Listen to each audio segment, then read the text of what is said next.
Doctor बनने का सपना, लेकिन भारत में प्राइवेट मेडिकल कॉलेज की फीस 80 लाख से 1.5 करोड़ तक।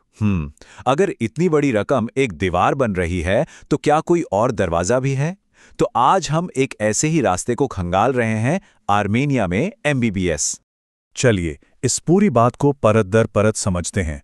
सबसे पहले देखेंगे कि भारत में असल लागत क्या है, फिर ये जानेंगे कि आर्मेनिया एक मजबूत विकल्प क्यों बन रहा है, वहाँ टोटल खर्चा कितना आता है, एडमिशन मिलता कैसे है, स्टूडेंट लाइफ होती कैसी है, और सबसे ज़रूरी, डिग्री लेकर भारत वापस आने का रास्ता क्या है। तो सबसे पहले दावाईटे बात करते हैं उस असलियत की, जिसका सामना इंडिया में हजारों मेडिकल स्टूडेंट्स और उनके परिवार हर साल करते हैं। स्क्रीन पर ये जो नंबर दिख रहे हैं ना, ये सिर्फ आंकड़े नहीं है। सच कहूं तो ये एक सपने के सच होने और अधूरे रह जाने के बीच का फासला हो सकते हैं। देखिए, एक तरफ भारत के प्राइवेट कॉलेजों की भारी भरकम फीस है और दूसरी तरफ आर्मेनिया की लागत जो लगभग 1/4 है। बस यही वो सबसे बड़ा फर्क है जो स्टूडेंट्स को विदेश की तरफ देखने पर मजबूर करता है। तो सवाल ये है कि क्या ये सब सिर्फ पैसे बचाने की बात है, या फिर आर्मेनिया में कुछ और भी है जो भारतीय छात्रों के लिए उसे एक अच्छा ऑप्शन बनाता है? चलिए इसके फायदों को एक एक करके देखते हैं। यहाँ की सबसे दिलचस्प बात यह है कि किफायत और क्वालिटी दोनों साथ साथ चलते हैं। मतलब फीस तो कम है ही, लेकिन एजुकेशन का स्टैंडर्ड यूरोपियन है। पूरी पढ़ाई इंग्लिश में होती है, और सबसे ज़रूरी बात, यहाँ की यूनिवर्सिटीज़ को एनएमसी, डब्ल्यूएचओ और डब्ल्यूडीओएमएस जैसी बड़ी संस्थाओं से मान्यता मिली हुई है।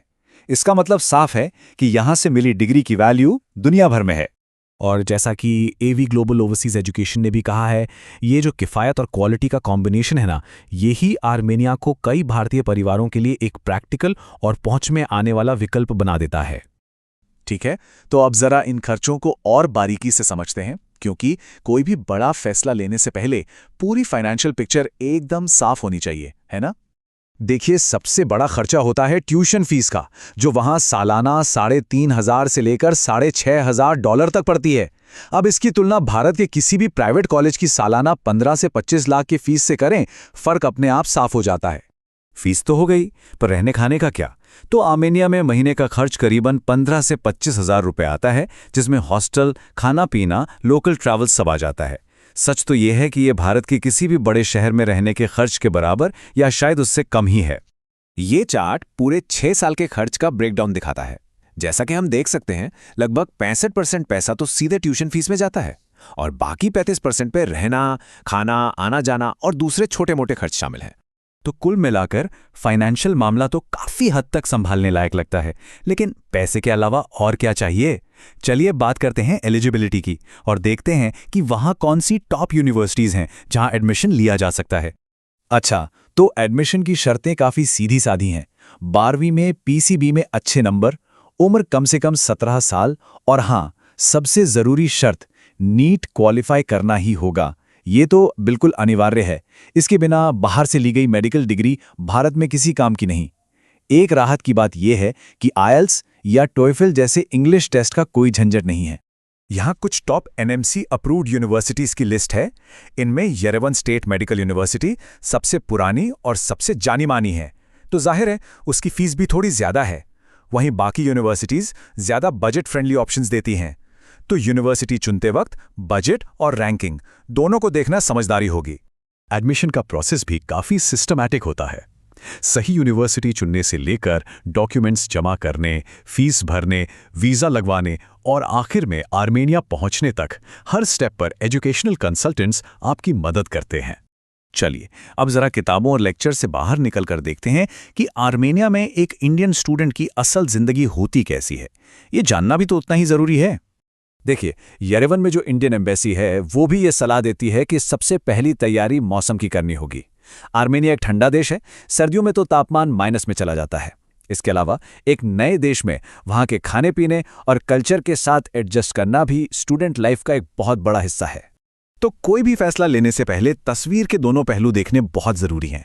एक तरफ कम फीस, इंग्लिश में पढ़ाई और एक सेफ माहौल जैसे बड़े प्लस पॉइंट्स हैं, तो दूसरी तरफ कुछ असल चुनौतियां भी हैं, जैसे डिग्री के बाद भारत में होने वाले लाइसेंसिंग एग्जाम की पास दर थोड़ी कम है और मरीजों से बात करने के लिए थोड़ी बहुत लोकल भाषा तो सीखनी ही पड़ती है।